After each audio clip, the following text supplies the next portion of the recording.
So, and by the way, they would all appreciate that. So that comment I just made. Melissa, I would like to thank you. This is the first promotion I've gotten here in Southborough from, being a panelist now. So thank you. I recognize this deeply. Thank you. Thank you for being here. Are you a Southborough resident? No, I'm a Westborough resident, actually. Okay. Yep. All right, I'll hold that against you. Okay, that's cool. I just pay more taxes. That's all right. I don't know about that. That's questionable. Does anybody have any questions for Sheila? No, with Melissa's endorsement, I mean, I feel pretty comfortable right there. I think not only Melissa's endorsement, I think we have Sherry's as well. So yeah, great, even better. Yeah. Yeah. So I'm all in.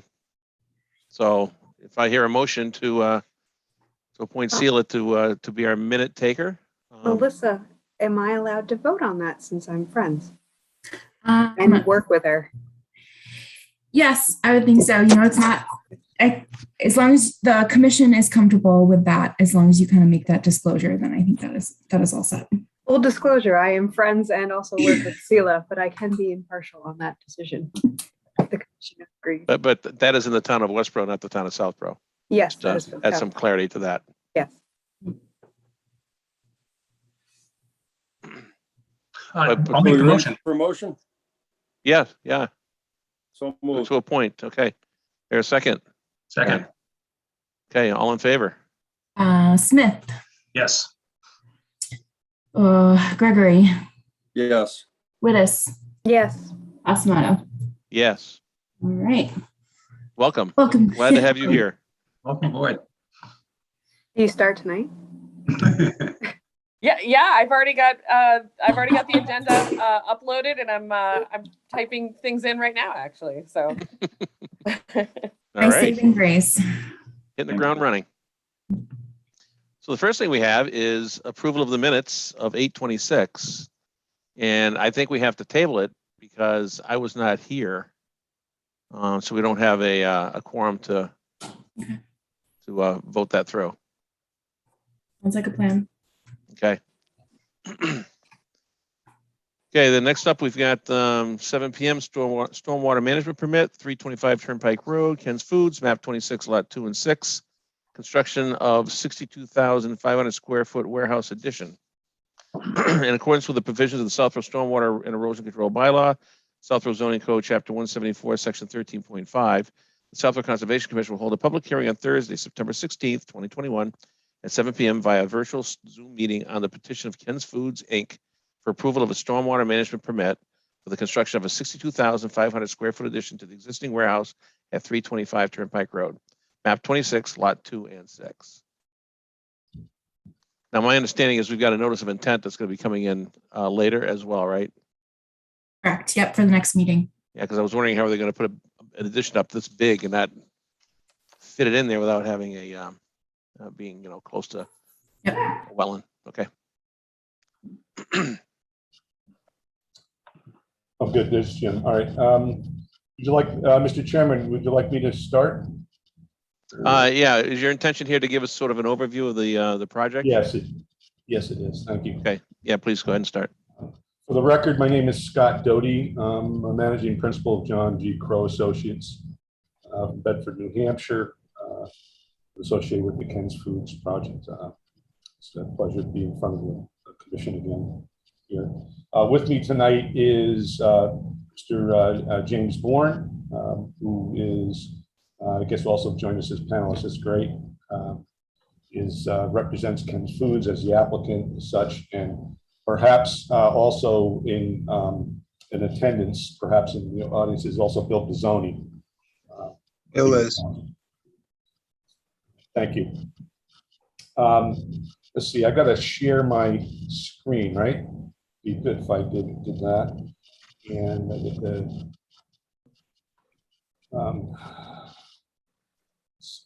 share.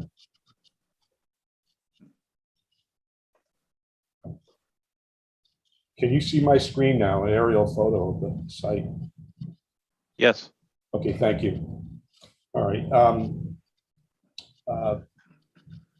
As many of you are familiar with, I think many members of the commission, if not all, were on the commission when we went through a renovation of the property here with the changeover of the truck yard and also the drainage improvements that were made, which included an underground detention areas under the truck yard for treated water for the truck yard, and also in the south lawn area for some percentage of the roof area.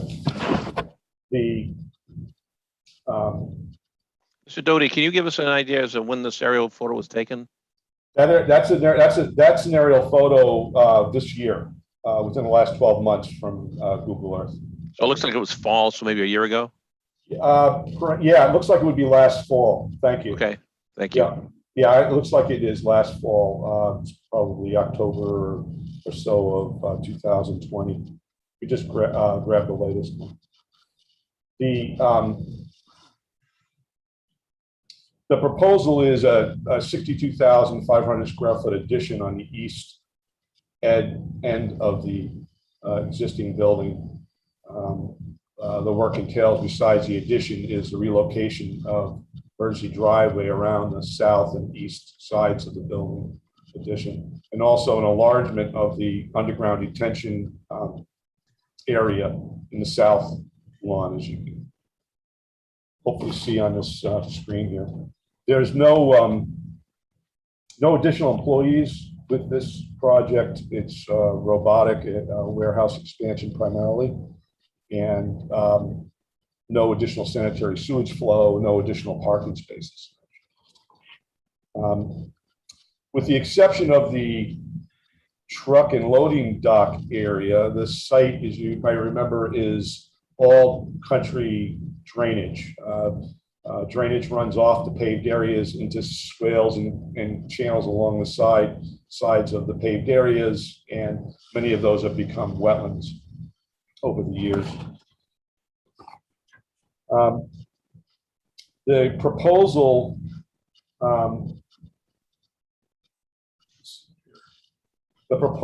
here, this is zoomed in to that east edge of the existing building from the set of site plans submitted. The area here that I'm hopefully you can see my pointer circulating is the area where the expansion would be. In that area, it was some landscape mounds that were made from leftover soil from the prior project, and that area would have been planted with wildflower meadow mix. And that meadow mix area will be displaced. We'll get into that a little bit further. And when I know for concerns about time, I'll go through this as rapidly as possible, this first overview. Going back to that, the overall photo, and let's talk about a little bit why the expansion is going where it is. When the warehouse was renovated, this area here that I've got squared out in red is the approximate, probably within a few feet of the area in which the robotic warehousing system was put in place in the existing building. And there's really, for all practical and economic purposes, there's the only area that makes sense from an economic standpoint and a feasibility standpoint for efficiencies is to expand out to the east side off of that to utilize the robotic runs that run east-west through the building. That's why the expansion is there. If we go to the north, there's just no interconnectivity. Obviously, to the west, where the loading dock area is the truck yards, wouldn't work out, and also to the south, where we have the detention area as such that will also accommodate the new roof stormwater. Is also would be ancillary or would be perpendicular to the system that's in there now. The expansion size, let's say width to the east, is primarily dictated by what's necessary for critical minimal critical mass that makes sense for the investment in the expansion. And any less than that would be probably not really fulfill any kind of reasonable business goals here for Ken's Foods.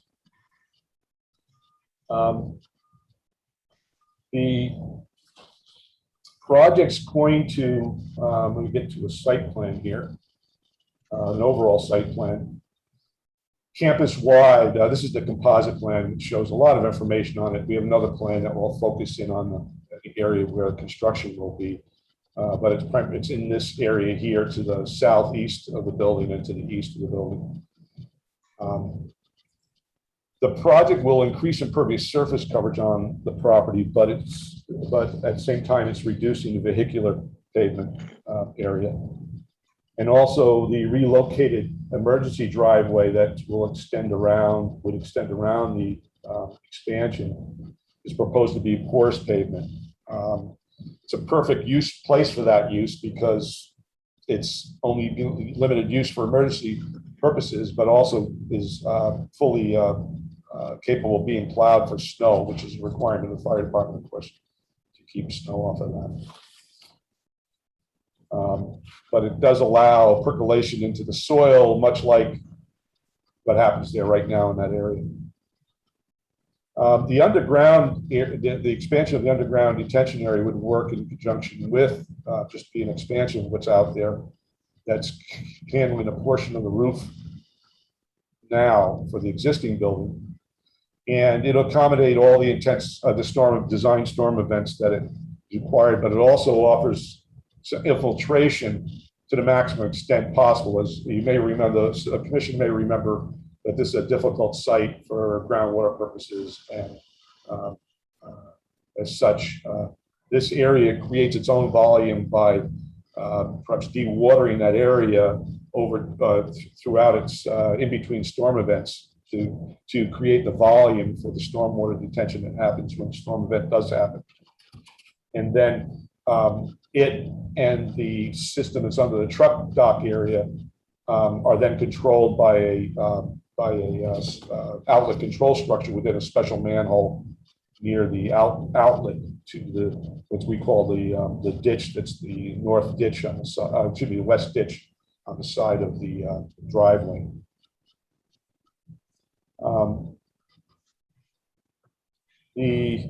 Of course, the existing permit that we have, both the stormwater permit and the original order of conditions for the original project, have yet to been closed out, and it was our intention and request to close that permit out at the same time we would close out this proposed project, and I'd like the commission to entertain that request. The O&M plan, there's an O&M plan that exists here on the site, and we would expect that it needs to be updated with this project expansion, and also incorporate whatever may come also out of the LID permit process with the planning board. However, there's no there's only a application for no new BMP, so to speak, on the site, though we have proposed the potential for a level spreader that I'll get into in a little detail, not too much detail tonight, that also could be added to the O&M plan in terms of regular inspections. As along those lines, we're just about complete with the packaging of the reports for the O&M plan to date. Ken's Foods sweeps these paved areas quarterly, which is a great deal of getting to the pollution source right at its source, and have had the drainage structures, particularly the catch basins and the water quality structures that were constructed a few years ago. They are vacked annually, and we're putting together that recorded history with Ken's Foods contractor vendor that's doing that work for them. And we're putting it in a form so that Ken's Foods can go on an annual basis, make regular reports to the commission and to the planning board. The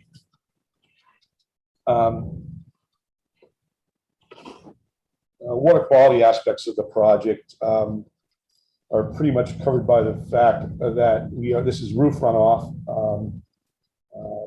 considered clean, and like the existing roof, can go directly to the ground detention system without treatment. Can I ask, Briefly ask about, go ahead, I'm sorry. I have one question. Sure, sir. You mentioned earlier that you would like to keep the permits that are currently open for work that was done previously until this work is concluded. Why is that? We thought that that would be an efficient way to close out all of this work at one time. If we do, Ken's Foods does have an overall existing conditions survey, as-built survey under contract with Beals and Thomas to complete the entire as-built, and we could process the closure of the existing order of conditions and the existing stormwater permit ahead of this work, if that would be preferable by the commission. All right, I was just wanting to know your reasoning, that's all. We thought it would be a more effective and efficient way to do it. One reason is that we know that some of the planting out there that was done as part of the order of conditions has not done well and needs to be reworked and redone, particularly the area to the north area. It's up in this area where there was once a truck turnaround. That area there needs to be followed up, and there's some replanting that needs to be done in that area. All right, thanks.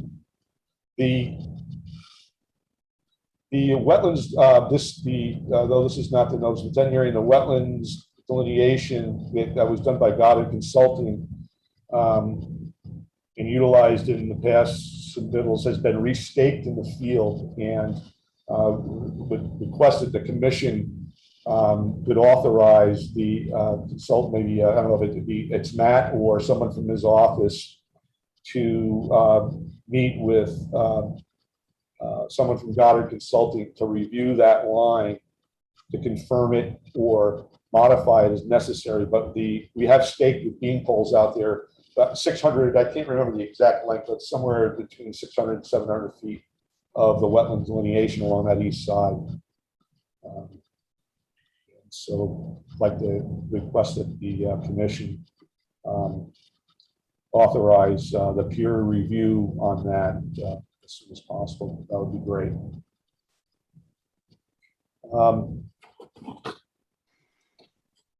The other, I just wanted to talk a little bit about some creative way. Now, mitigation-wise, stormwater-wise, the detention system that we have here will mitigate and maintain and reduce the peak rates of runoff from the property. I believe that we should be expecting at some point in the near future a review by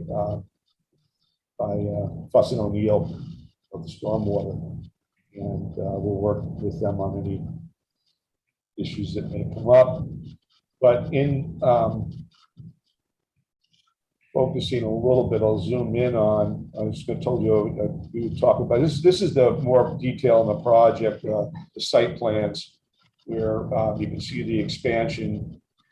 Maybe I got to give you more of this to look at.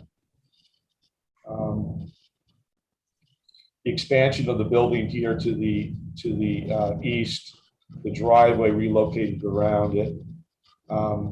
to the east of the driveway, we're proposing to relocate the great majority of the original wildflower meadow plantings with a more wet meadow mix. And we propose to not only work with the commission on that and the commission's consultants, but also with Freddie, the open space committee chair on that, because that was a specific request that was made when we were in the last go around with the planning board, when the changes were made, modifications were made while construction was going on. This is also would be a part we would consider this to be buffer zone enhancement. All of it is outside the 20-foot no work zone. And I want to talk a little bit about this level spreader, then just a few minutes about construction period protections that we are proposing. One idea we had here that would be to take this south portion of the building roof, and because it's further south from where the roof drains would be exiting the building, we can come out at a higher elevation. And that would permit us to take those portions of the roof, it's about 28% of the new roof area, and bring it into what's called a level spreader. I don't know if the commission's familiar with level spreaders. And at the edge of the driveway, there would be a wide non-point discharge of that stormwater into the lawn area, and it would have a 200 plus or minus route for percolation and infiltration into the grasses to the south of the building, as opposed to putting it all into the underground detention area. Calculation-wise, that increases the peak rates of runoff a little bit. They're still less than under existing conditions.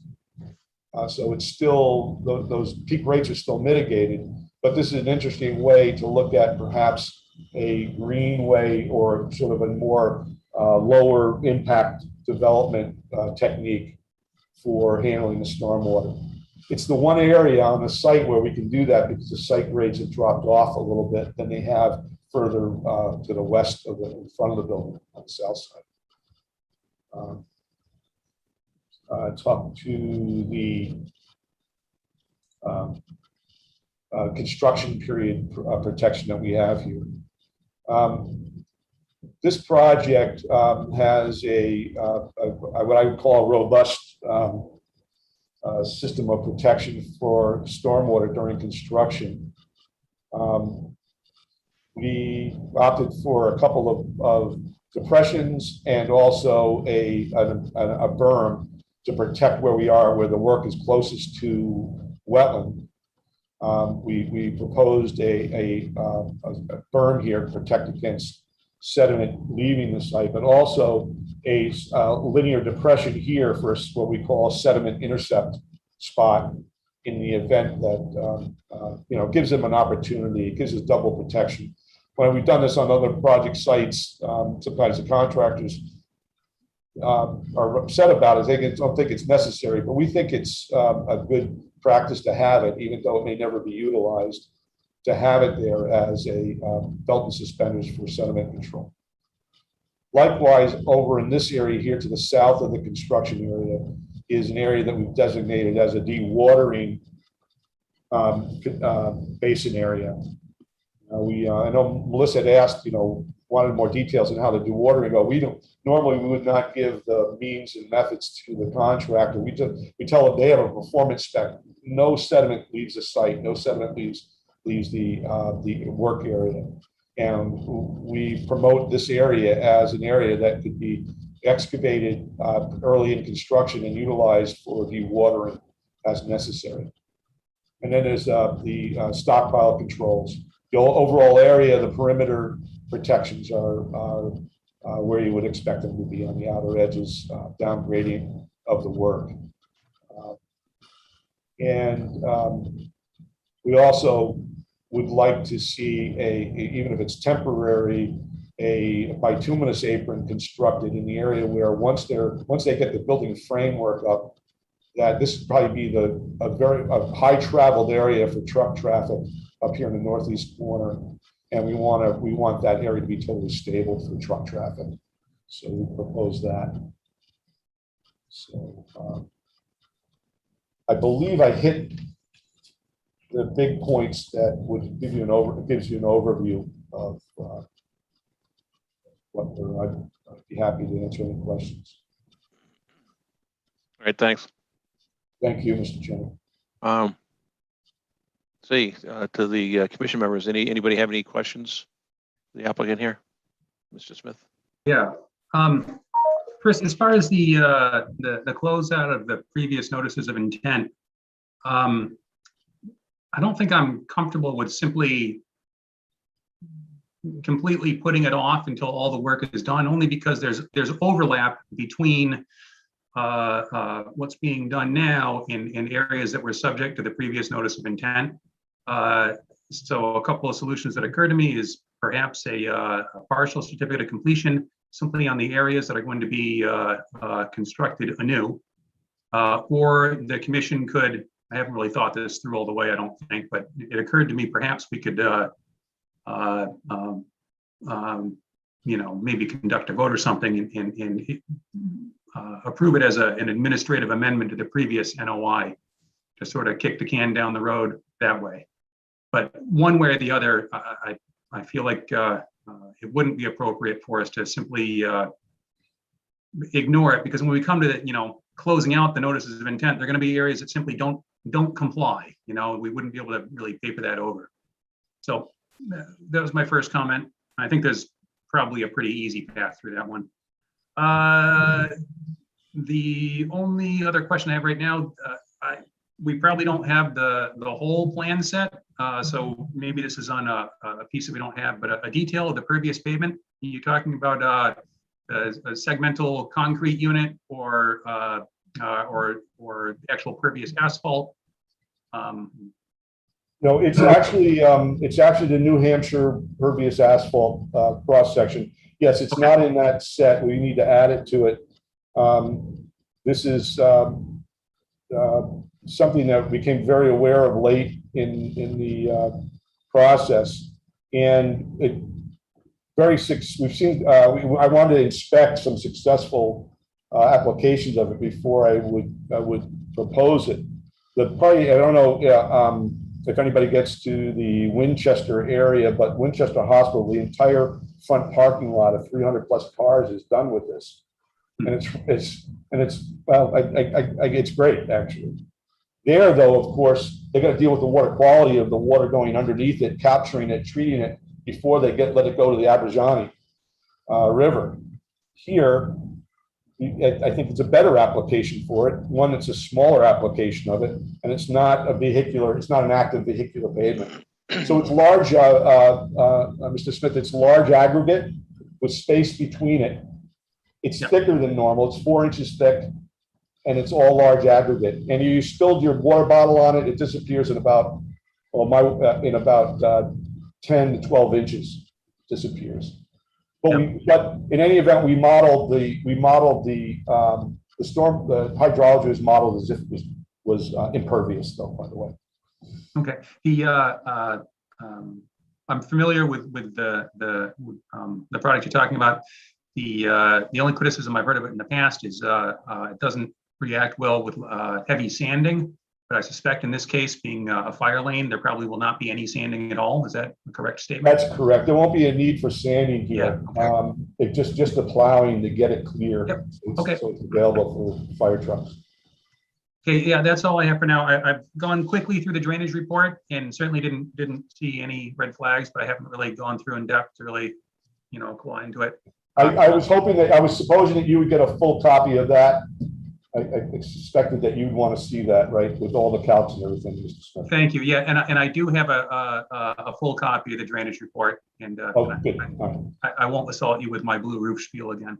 Well, I know we talked about roof detention once in the past.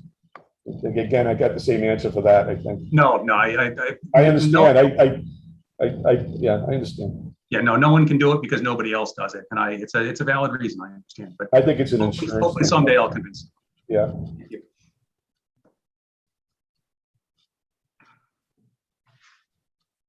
Anything else? Ben? Oh, I'm sorry, nothing from me, no. Let's see who we got. Russ? Well, maybe I should stop sharing this, and then we get there. I can go back to those if anybody wants me to. I don't think I have anything at this point. Thank you. Okay, Sherry? I will have more questions once you respond back to Melissa's letter. But one things I'd like to see in the plans, a snow storage plan for when you plow that area, what that would look like. I imagine with the NOI, you'll be submitting the stormwater checklist from DEP's forms. Because I didn't see that in the drainage calculations. And then I just wanted to speak to the closing out of the permits. I'm not a fan of doing that in Westboro, allowing more than one permit to be open on a project. But obviously the commission can vote on that.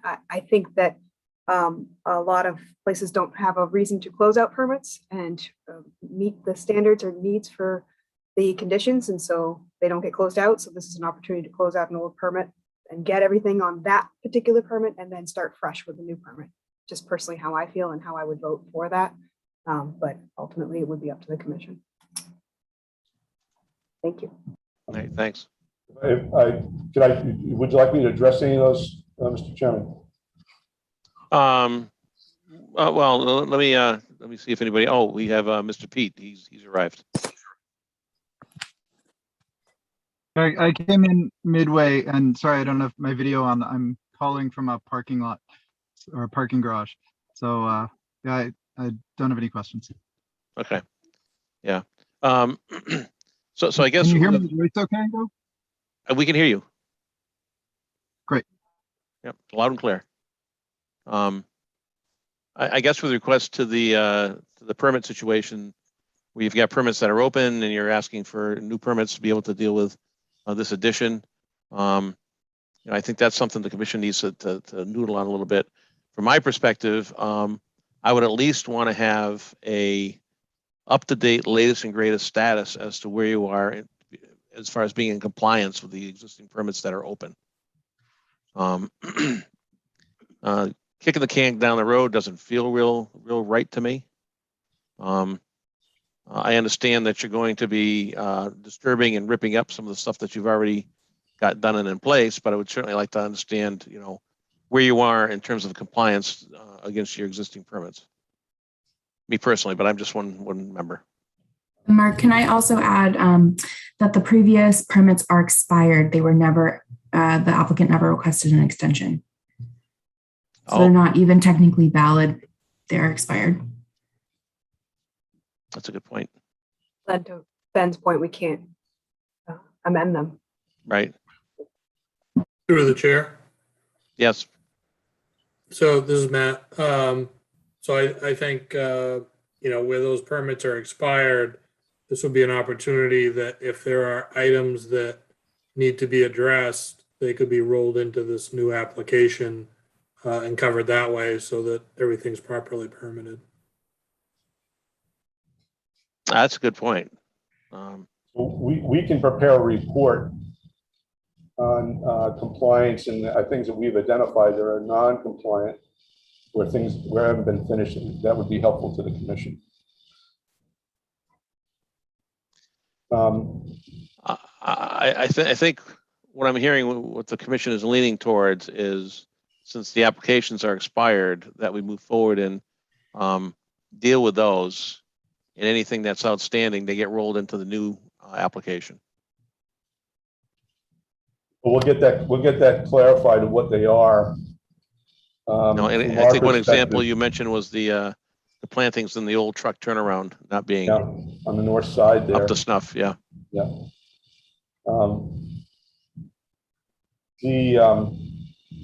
Addressing Ms. Wittes' comments. No, the stormwater check, the stormwater report that Fuss and O'Neill has, that's associated with the notice of intent application, does have all that information in it. We're reviewing that now.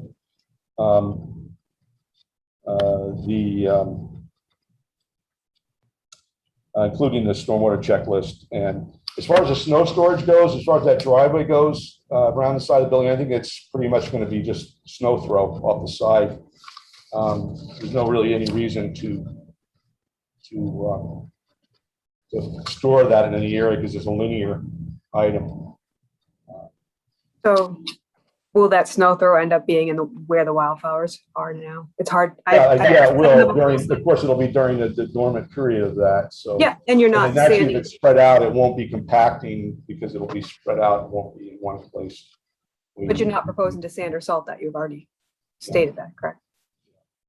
Right now, what they do in the truck area is on the far west side of the property is where all the snow storage goes there for that truck facility. And then in the northeast parking lot, it goes towards that edge, right to the edge of the bioretention area that we created last time around. It's in the northwest segment of the site. So there's a guardrail there to prevent the snow from being, pushed over into that area. So it sits on that edge, and there's still plenty of maneuvering space for vehicles in that parking lot. That's what happens now. And I correct me if I'm wrong, Jim, on that, but I think that's what's going on. You're right. Yeah, I've been out there a few times during the winter to see what's going on. So.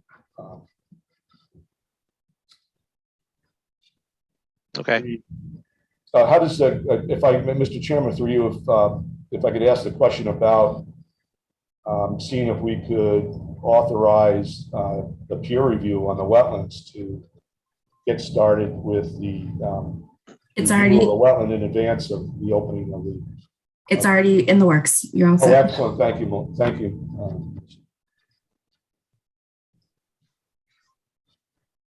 That's Okay. that is staked out there. All right, anything else at this juncture? Nope. All right, well, so will the notice of intent be coming in for our next meeting, or will it be further down the road? Yes, it's been submitted, and we expect. Oh, it has been. The next meeting. All right. Good. I was a little bit uncomfortable with authorizing the consultant to go out there if we didn't have the notice submitted, but I'm glad to hear it is. Great. Yeah, it was. No, it was. Yes, it was. Perfect. Well in advance of deadline, but. All right, so we'll be continuing this. Do you want to ask the public first really quickly? Oh, I'm sorry. Anybody from the public have any questions, comments with respect to this? You can use the raise hand feature if you do. I'm not seeing any hands. Okay. So with that, do I hear a motion to continue? So moved. Second? Is Russ raising his hand? Second. There he goes. Okay. All in favor? Smith, Yes. Pete, Yes. Gregory, Yes. Wittes, Yes. Osmono. Yes. Okay, thank you. Thank you. Thank you. All right, next up is notice of intent, 184 Woodland Road, map 9, lot 43, replacement of a failed septic. In accordance with the Wetlands Protection Act, Mass General Laws, Chapter 131, Section 40, and the Southwood Wetlands Bylaw. The Southwood Conservation Commission will conduct a public hearing on Thursday, September 16th, 2021 at 7:20 p.m. via virtual Zoom meeting. The commission will consider a notice of intent for a project located at 184 Woodland Road, map 9, lot 43. The applicant, Andrew Kudo. The project description is replacement of an existing failed septic. I think the engineer is just loading in.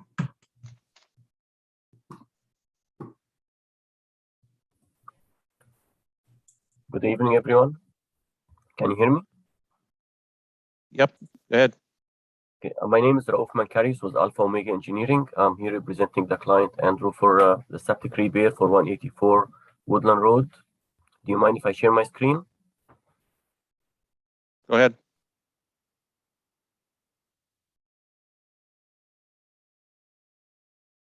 So we have the whole site is basically in 100-foot buffer. We have an existing septic that's about 45 feet away from the wetland, and it's completely in water table, groundwater. Water table is about 36 inches, and the septic is about almost the same elevation, the existing leach field. The soil is sand and gravel, so there's just a standing water right there at that elevation. So we were thinking about doing a pump system and have the septic as far, but we were still facing a challenge of how to pump all this water out to install the septic and tank and the pump chamber. So we decided just to raise the whole ground around the house, the back of the house, so we can avoid pumping all this water out from the ground. The new septic is about 59 plus feet from the wetland. All the work is out, the whole septic is outside the 50-foot buffer, and all the work is outside the 20-foot buffer. We're not proposing to cut any trees. I know there were a couple comments from the review engineer about the shed right there. And I asked my client, he said he just bought the house a couple of years ago and he has no idea about when was the shed installed and if there was any permit or not. So that was the previous owner.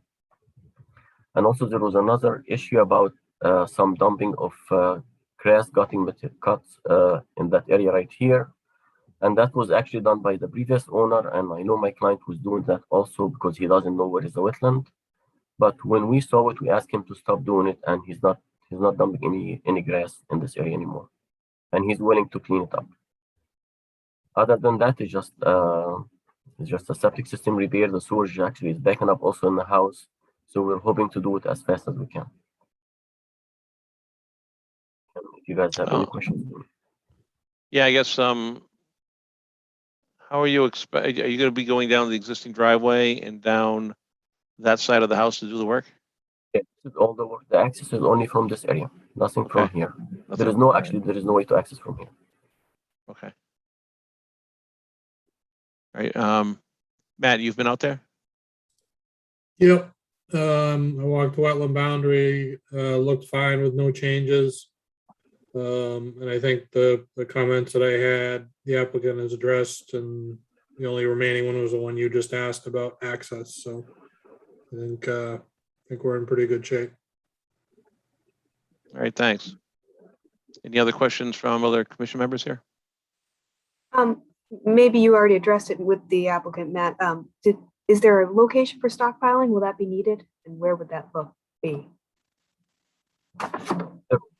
Basically, it will be the same within the limit of work, within this whole erosion control area and limit of work. It will be in the same area here. So, and because the site is very limited, so whatever will be taken out will be hauled away right away, and all material will be brought for the septic will be dumped in the same location. So you cannot put septic sand on the ground and put it on in the field. You have to dump it right there in the field. So you cannot keep it outside the work area. So you won't have any soils stored in the 100. You have to bring material from outside because we are raising the whole site. Okay. So we installed the tank, the open the area for the septic, and the material inside this area will be on the sides. We use it for backfill material, and then they bring the septic sand and the structures here, and then they bring additional material to make it up for all the grading right here. So okay. Thank you. Are you planning to put any impervious barriers around this septic system when you install it? Since you're raising it? No impervious barriers. So the whole system is 4 feet above the water table, I believe. So we're not asking for, actually, no. It's going to be 4 feet above the water table because it's a sand and gravel, the requirement to be a 5-foot separation. So we're asking to be 4 feet above it. But no barriers around the system. Do you have Board of Health approval yet?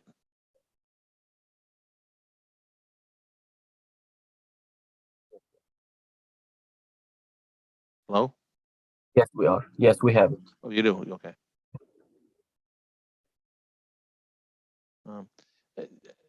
One thing that has me curious, you said they bought this house 2 years ago? Yeah, 2019. And it passed Title V then? I believe. I don't know how. I mean, we have pictures actually of the sewage. Yeah, I mean, you said it's back up in the house and they bought it 2 years ago, and you can get around that with a cash sale. oh, okay. Some people do that, yes. No, not for this meeting. I'm not going to drag it down. Okay, we'll move on. Anybody else have any comments or questions?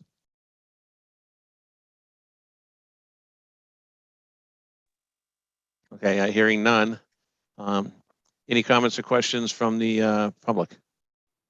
If you have one, please hit the raise hand button and Melissa will let you in. Not seeing any hands. Singing? Okay, it sounds like all of our issues have been addressed, so we're looking for a motion to issue an approval, if you will, and we got to write the order conditions. So we just close first, and then do you want to work on the conditions later in the meeting? Sure. Okay. Your motion to close the hearing? So moved. Do I hear a second? Second. All in favor? Smith, Yes. Pete, Yes. Gregory, Yes. Wittes, Yes. Passamano. Yes.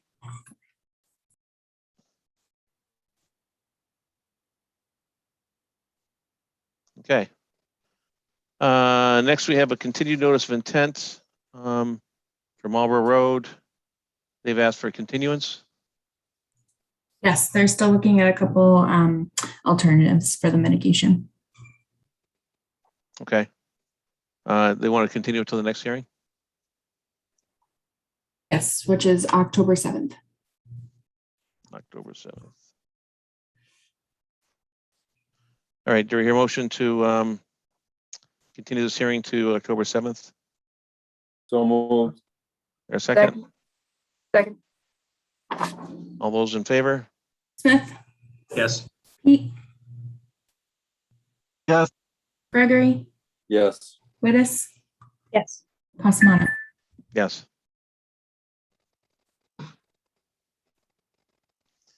Okay, now on for new and continued business. We have a request for certificate of compliance, stormwater management permit, 124 Deerfoot Road. My understanding of this one is they're also continuing. They want to go out there and look at some swales. Yes, so the Brendan Holmes and Bowler went out this morning to look at some of the erosion that's happening behind 122 and want to address some of that and along that swale, along that shared property boundary before we discuss it again. So they would like to continue to the next meeting. Okay. Sounds like the right thing to do. I do see Lisa Dunderdale. Do you have any comments on this from the public as it's being continued to next meeting?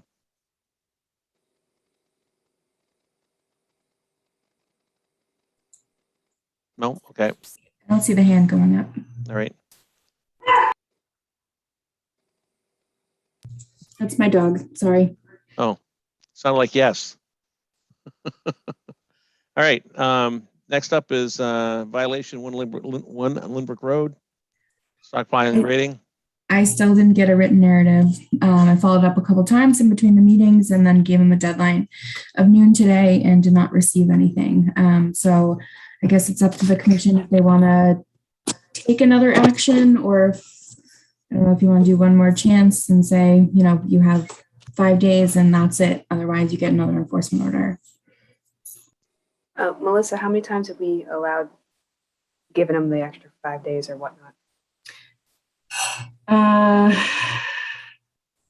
I'd have to check how many times, but it's been continued quite a while. I can check when our original deadlines were. Have they gone radio silent? It's off and on. You know, when they have something to share, then they'll respond. But they've been radio silent for the additional requests and reminders about the written narrative. Okay. So our original enforcement order was in May.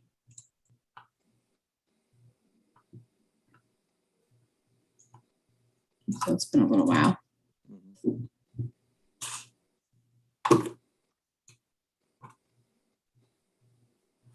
And then ask them to come to the June 3rd meeting when we set the deadline about the next restoration plan deadlines, which I think was usually 30 days. So it should have been mostly done by the end of July, beginning of August. Has anyone out there, has anything been done at all? They have the wattles out. That's pretty much it, as far as I can tell, driving past. Okay.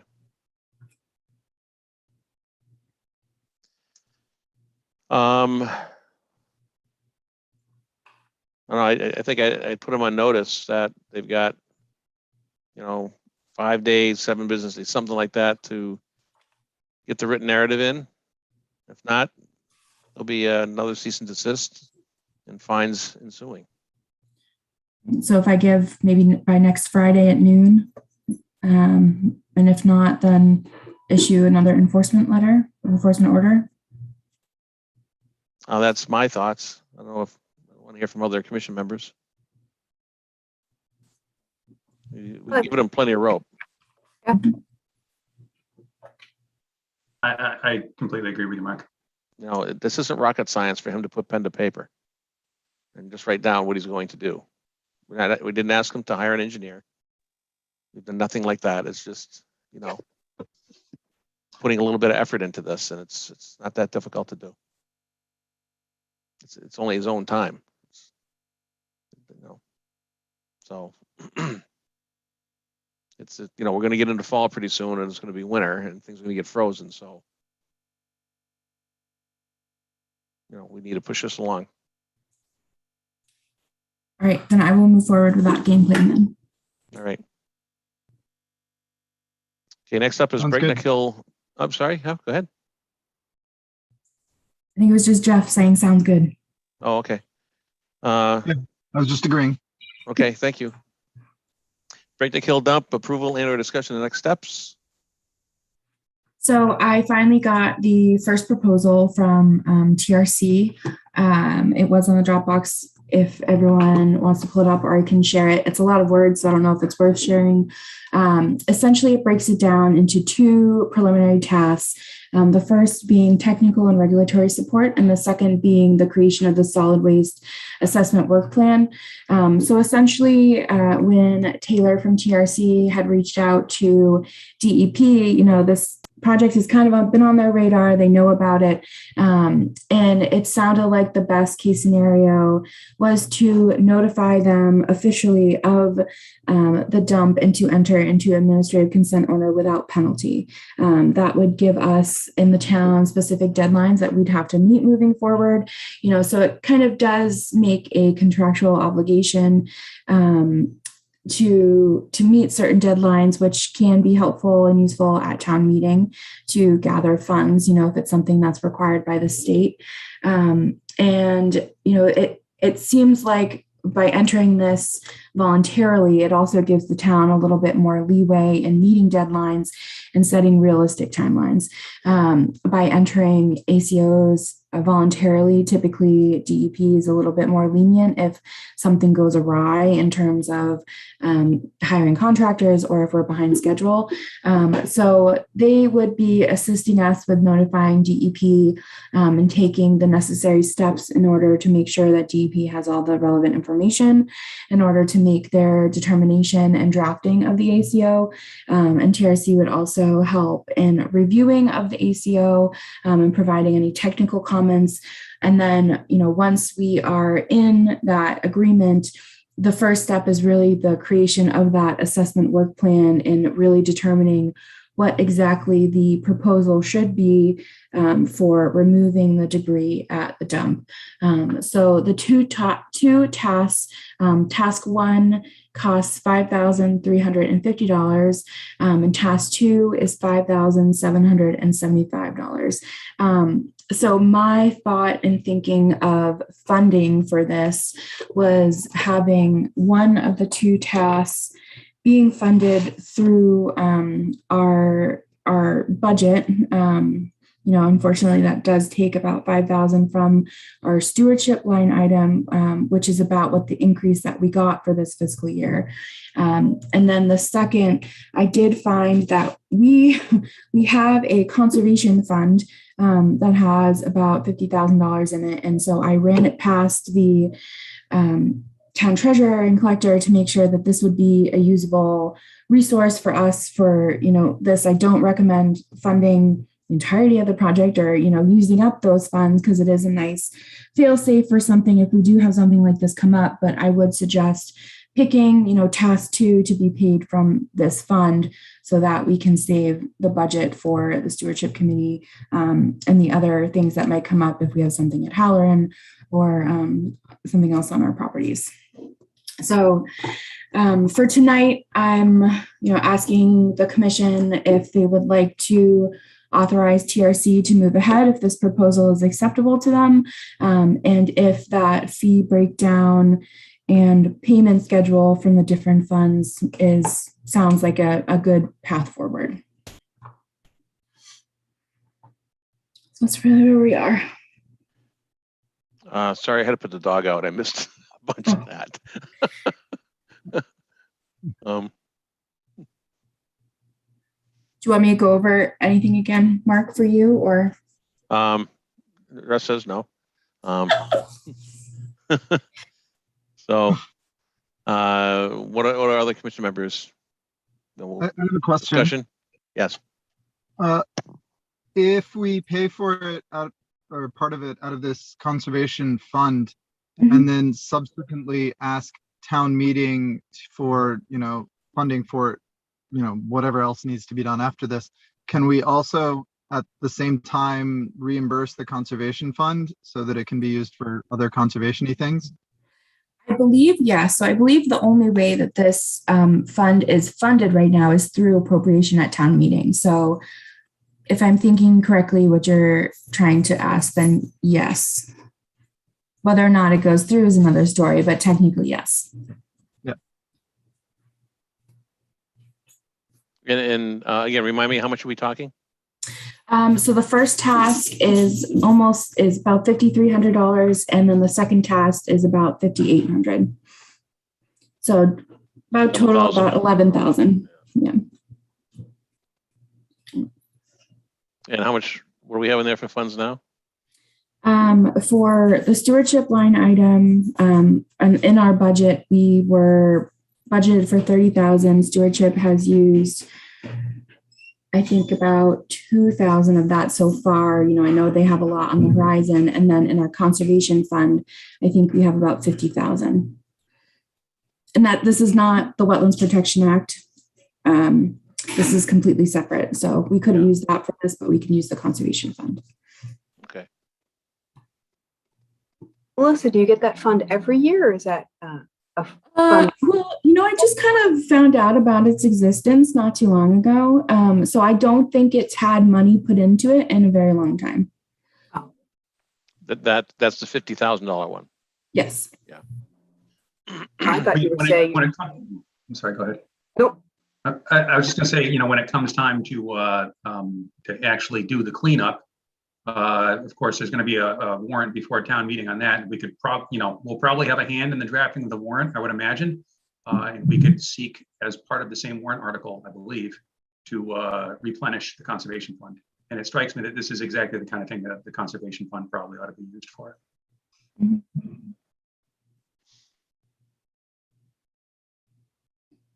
You need a motion, Melissa?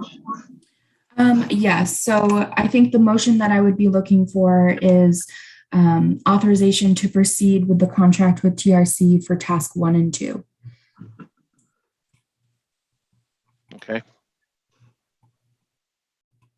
Somebody want to put forward that motion? So moved.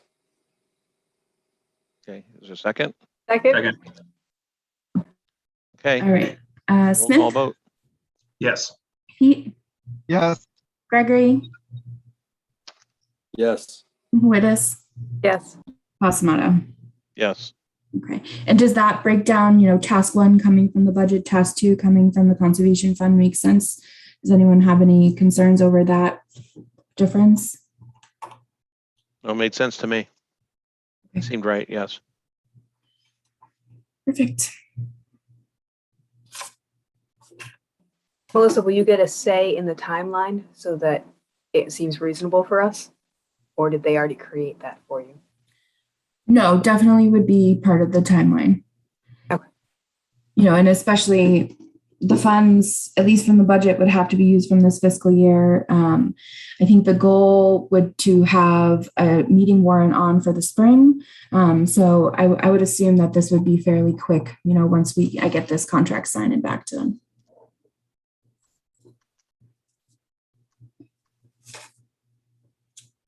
Okay. Next up is S&P bylaw regulation updates and discussion. So And I have to confess, I have not gone through what you sent out. I just have not had time. No, I mean, I only kind of finished it up yesterday or the day before. So I just kind of took the general gist of our discussions and tried to track change and input as I could into the existing regulations only. And, I think the one thing that we were still split on was the disturbance level. So, I know Ben mentioned having kind of the two-part system that Westboro had. So I kind of tweaked that and put that in as well. So we can, I think, whether it's this meeting or if the next one we have a little bit more members, decide if the thresholds that kind of we threw out there make sense for our town and moving forward, or if there's something that we'd like to change. And are those thresholds similar to what Westboro has? Yes. What I hear? Yeah, a little. The numbers are a little bit different. Yeah, but what do they know over there? Because they start for just the simple Nothing. For just the simple application, to just in writing to the DPW, they started at 5,000 square feet, but I started at a 1/4 acre, which is almost double that. I guess, yeah, the only thing I'd say, you mentioned having some more people present. I know Carl was more in favor of simply having, just for simplicity's sake, a single threshold, a 1/4 acre or a 1/2 acre. If you're above it, you file. If you're not, you don't. I'd love to have him be, part of the discussion. I know he felt pretty strongly about that, and Yeah, what do we do about somebody that has a 20,000 square foot or a 15,000 square foot lot, and they want to landscape the entire thing? What do we do about them? Exempt. Oh, it is? It is. I forget what it says, but If they want to rototill up their yeah. entire yard and replant the entire thing, which if you're going to hire somebody to come in and do that, they're going to do it all at once.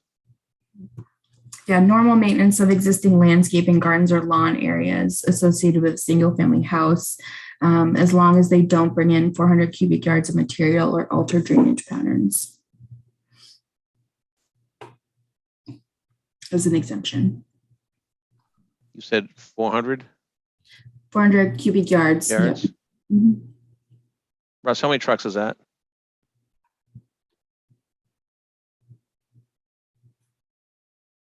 I'm sorry, 400 yards? 400 cubic yards. So figure 20 yards to a truck is a pretty easy number. That's 20 trucks? Mm-hmm. That's quite a bit. All right. Yeah, if they were going to put, 4 or 5 inches of loom down, for example, they're probably not going to bring in 20 trucks. Just guessing. All right. Yeah, between now and the next meeting, which gives me 3 weeks, I'll certainly give that a good read. I just didn't have time before this meeting. Any other discussions with respect to that tonight? No? All right. Conservation scientists agent report. Any updates there? You're on mute. You're still on mute. There you go. I have a few things. So I think I mentioned it before and I sent out the email that we received an MVP action grant. So this is for a planimetric impervious surfaces data layer that we'll be able to import to GIS. So that's exciting. That's getting started underway. That was through a an inkling through the advisory committee. So I worked with Andrew Pfaff on that. And then I sent out a petition from Whitfields about Chestnut Hill Road, abandoning portions of that and making it just walkable. I haven't heard when that's going to be on the Board of Selectmen agenda, but I'll let you know. I saw that. What is up with them? Who's is this? Well, I think it was- I'd like to hear from the fire department on this too, since the other road is closed. That's probably the most beautiful road in all of Southborough, and we're going to shut it off so we can only hike it? Are you kidding me? Anyway, not for here. I think it was signed by, I'm not sure if all the residents of Chestnut Hill, but at least a good portion of them. Well, there's Pretty convenient. 7 of them. Yeah. I don't think there's more than 7 that live on that road. No. I mean, the residents who live on the stretch proposed to be closed down, it's 1, right? Just the farm. Just Mr. Beals, I think, is the only house that is on the actual stretch. I guess the farm property abuts it. But. Yeah. It'd be nice to hear from the people that bought houses down at the end of it, and what the fire department thinks about being able to get to them.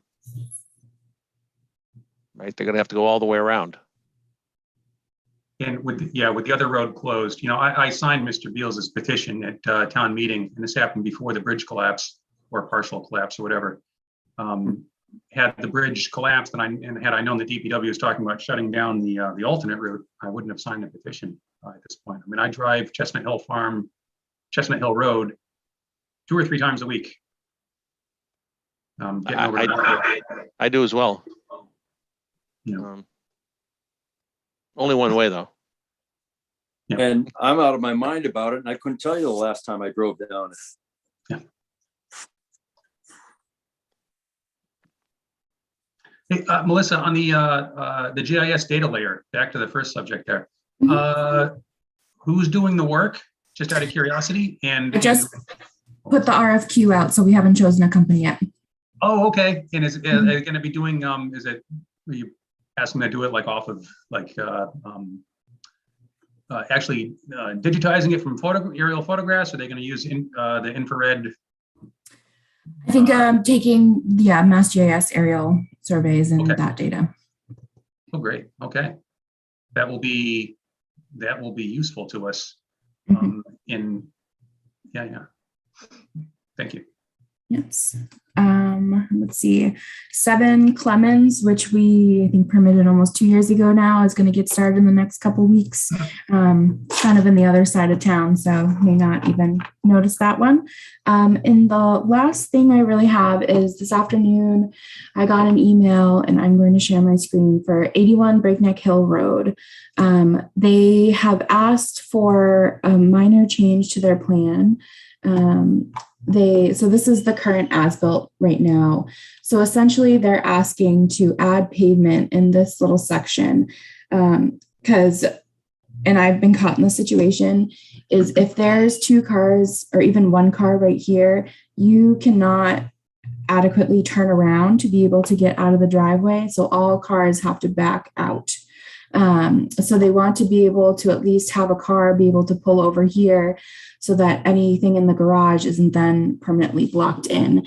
Even though it has this little tail, if there's a car in the garage, it won't be able to turn. So the one thing that I asked for was the infiltration side of it. So I did get this letter. It'd be approximately 150 square feet of additional impervious, and that the stone trench along the driveway would accept the proposed increase while still maintaining that the runoff volume of 100 inch times the impervious area. And they can't put stone down because? I think they want it, paved to be able to easily go in. You can't park smarter. I wasn't going there. It's a lot more narrow than it even appears on the as-built. Like there was 2 even small cars for the contractors that were there, and I could not pull off even to the side to get out of their way. I had to back all the way out so 1 car could leave so that I could pull up. You envision them coming back in 2 years and adding that to be a garage? Yeah. I don't even know of a garage, or I would assume they'd probably pave it after this is closed out, to be honest. And this is coming from the owners that will be buying this property. They've requested to have that added.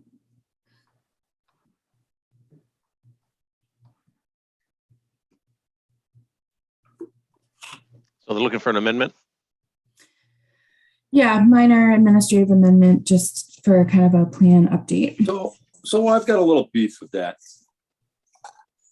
It's really not solving their turnaround issue. It's providing them with an extra parking space. Yes, it is. Yeah, exactly right. Come back to me with a better solution and we can talk.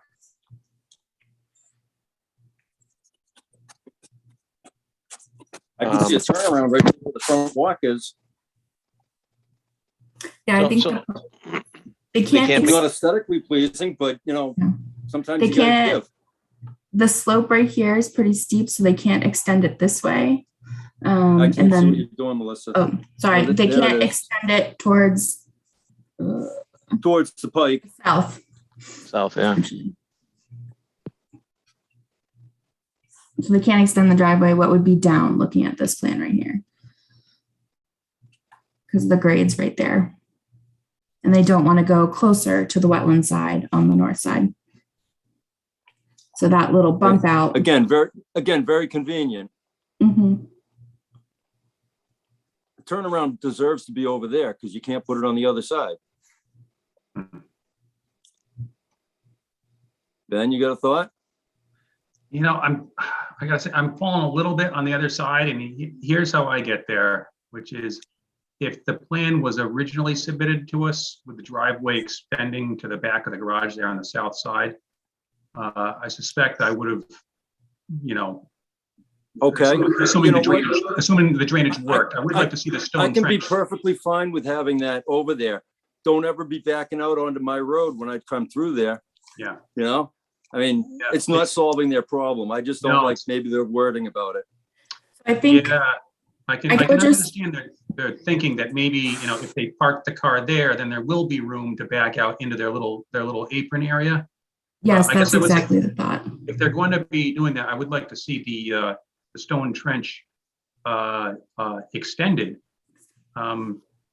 It looks like the grading would allow it perhaps even at the end of that driveway extension to make sure the water is being infiltrated appropriately to compensate for the added impervious.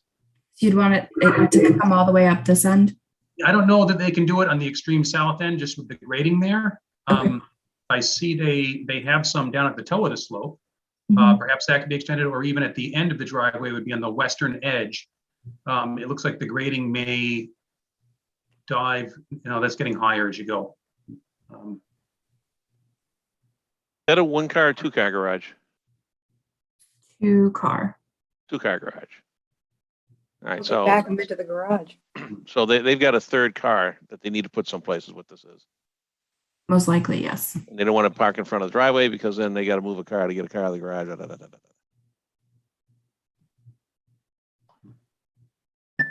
Oh, that's how I live with my driveway. Us too. Park on the grass.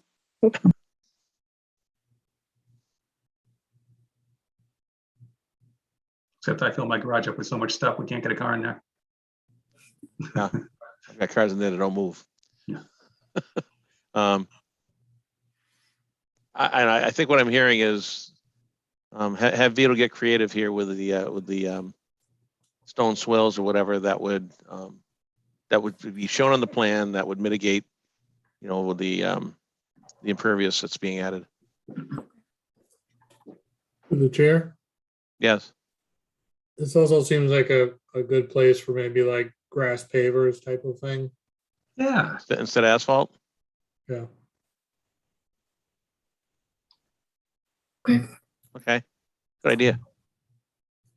Well, and they could park on the grass. I mean, they're allowed to use it. It's their yard.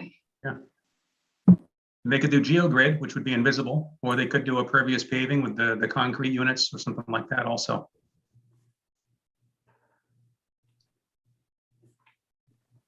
Yeah, I was searching around for some stuff. I found a product where you can, it's made out of very durable plastic that'll hold up to 750 pounds per square foot. And they make parking lots out of it. So they fill it up with dirt, put grass on it, and it's very, very hard and stable, and you don't divot or sink into it. Kind of cool. Now the things are expensive, but They use that for fire access around commercial buildings. They just reinforce the turf rather than, rather than putting it in a paved track. all right. Any other updates? Nope.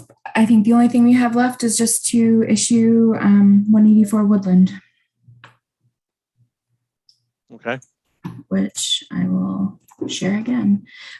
So these, really the only extra condition is about the yard waste, to remove that. And then I did add, because Sherry mentioned stockpiling, it should only be within the approved limit of work, and then the access should only be from the north side of the property. Okay.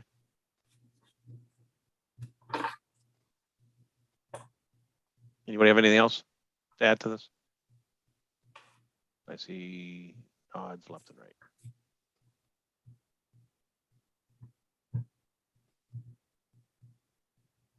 All right, do we hear a motion to issue the order conditions? So moved. Second? Second. All in favor? Smith, Yes. Pete, Yes. Gregory, Yes. Wittes, Yes. Osmato. Yes. That's all I got. All right then. Well, this was a quick meeting tonight. Don't jinx it. I got another one at 9 o'clock, so I'm not done yet. Oh, We just boy. ruined Sela's perception of how long we actually go. Yeah. Yeah. I have expectations, just, no, I'm joking. I tried to set her up. Yeah. All right, with that, do I hear a motion to adjourn? So moved. Second. A second? Oh, already. All in favor? Gosh. Smith, Yes. Pete, Yes. Gregory, I'm here. Yes. Wittes, Yes.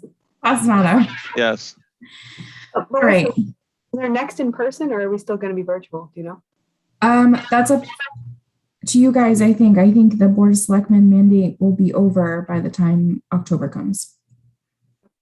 So if you have a preference, let me I know. like in person. Should we plan in person next meeting? I like the in-person too, honestly. If anyone else is against it, I'm fine, but I'd prefer the in-person. Are We you keep gimping Russell around? in person. Are you still gimping around, In person Sherry? is fine with me. No, I'm good. I'm actually, I have full clearance to go back to work, everything. So, Oh, okay. yes, thank you.